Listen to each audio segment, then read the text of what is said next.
Pemirsa, berawal dari kebiasaan nongkrong di warung, seorang pemuda mantan preman di Kota Semarang sukses menjadi pengusaha kuliner bubur kacang hijau atau burjo. Tak tanggung-tanggung, warung burjo ini bisa memperoleh omset 60 juta rupiah per bulannya.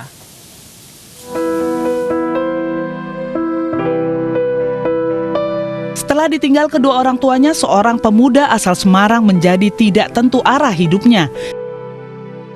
5 tahun dijalani dengan cara menyakiti orang lain sebagai preman. Dari SMA hingga kuliah bekerja serabutan untuk meneruskan hidupnya. Namun kini semua sudah ditinggalkan. Masa lalu kelam Ardian Artim sebagai seorang preman jalanan tinggal hanya cerita. Bermodal dari kepercayaan seorang teman, tahun 2019 Ardian membuka warung mie dan bubur kacang hijau di sekitar kampus IAIN Ngalian, Semarang. Pemuda 27 tahun ini kini telah sukses mengelola warung makan bernama Burjoni di Jalan Sirojudin, Tembalang, Semarang, Jawa Tengah. Warung makan dengan menu bubur kacang hijau, mie instan, serta menu nasi lainnya dibuat lebih modern dan tentu saja nyaman untuk tempat berkumpul, terutama bagi kalangan mahasiswa di sekitar kampus Undip Tembalang. Walaupun mengaku tidak bisa masak, Artim berusaha menghadirkan menu spesial andalan warung Burjoni, yaitu ayam bumbu Bali yang dibuat langsung oleh 3 karyawannya. Selalu care sama karyawan-karyawan, terus kita sering kesini banget ya, hampir dari awal buka sampai tutup sampai mampu selalu disini. Selalu ngasih semangat lah dari karyawan-karyawannya dan sampai maju. Tidak butuh lama, Artim bisa menabung dan membuka warung baru dengan konsep ala mahasiswa dan tentu menu makanan serba murah. Artim mengaku selama 2 bulan ini warung Burjoni berkembang pesat dengan omset 60 juta rupiah per bulannya.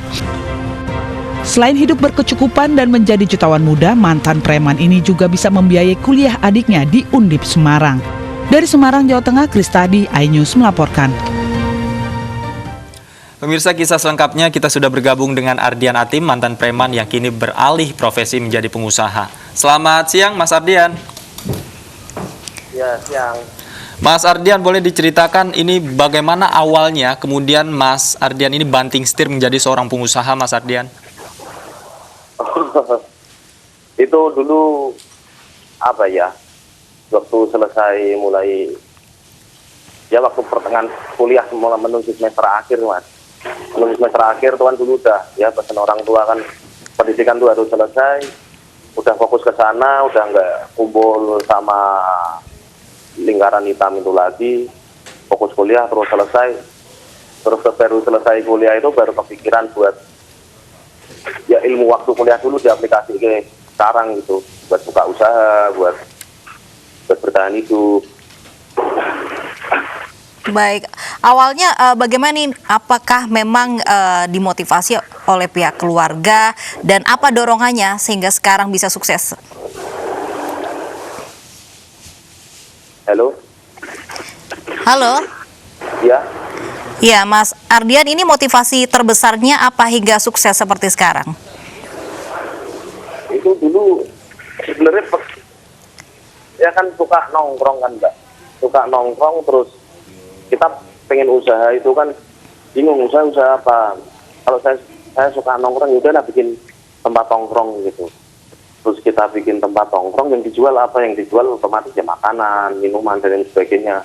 Karena dulu suka nongkrong di burjo, terus kepikiran lah buat bikin burjo atau warmindo itu kan, buat buka itu yang awalnya dari di area Semarang Barat tuh, area Walisongo, UIN Walisongo. Awalnya dari sana terus ya pelan-pelan sampai sekarang bisa buka lagi yang Tembalang ini di area Undip ini. Baik, kabarnya juga katanya Mas Ardian ini sempat jadi preman ya, Mas Ardian. Kemudian modal awalnya ini dari mana sih didapatkannya, Mas Ardian? Dulu tuh yang awal, yang diingatkan awalnya itu dari ada investornya itu, Mas. Jadi saya dapat kepercayaan dari orang kan, dapat modal untuk dikelola buat buka burjo itu awalnya di sana. Baru berintis di sana pelan-pelan, tapi saya kan di luar ngurus burjo ini saya juga juga ada serabutan lain. Dari situlah yang ngumpulin terus sampai bisa buka lagi di Tembalang ini. Jadi awalnya memang support dari teman-teman juga sih. Baik, di tengah pandemi ini warungnya mengalami penurunan omset tidak, Mas Ardian, dan bagaimana mensiasatinya? Kalau yang pertama yang jelas turun pasti enggak kan, karena di sana area kampus juga kan sekarang kuliah online, jadi otomatis kita omsetnya pasti turun kan, mahasiswa pulang kampung semua. Cuman di sisi lain di sana itu kan masih ada warga sekitar, itu juga bisa jadi sasaran kita kan. Terus sempat sih kita bikin turnamen game atau apa ya buat menarik orang-orang sekitar buat datang buat ngeramein lagi. Ya alhamdulillahnya masih bisa bertahan sih. Kalau buat yang di Tembalangnya sendiri ini kita buka malah di tengah pandemi, awal buka. Berapa omsetnya, Mas Ardian? Omsetnya kalau yang di sini sih ini baru awal-awal buka ini sehari kurang lebihnya tuh ya antara 2 sampai 3 sih, Pak. 2 sampai 3 juta? Iya, alhamdulillah. Berarti kalau sebulan bisa sampai 60 juta ya Mas Ardian ya? Iya, kurang lebih gitu. Baik, itu tadi kiat sukses dari Mas Ardian yang sudah sukses beralih dari image preman yang negatif, sekarang sukses menjadi membuka bisnis makanan berupa burjo. Terima kasih Mas Ardian sudah berbagi bersama kami di iNews Siang.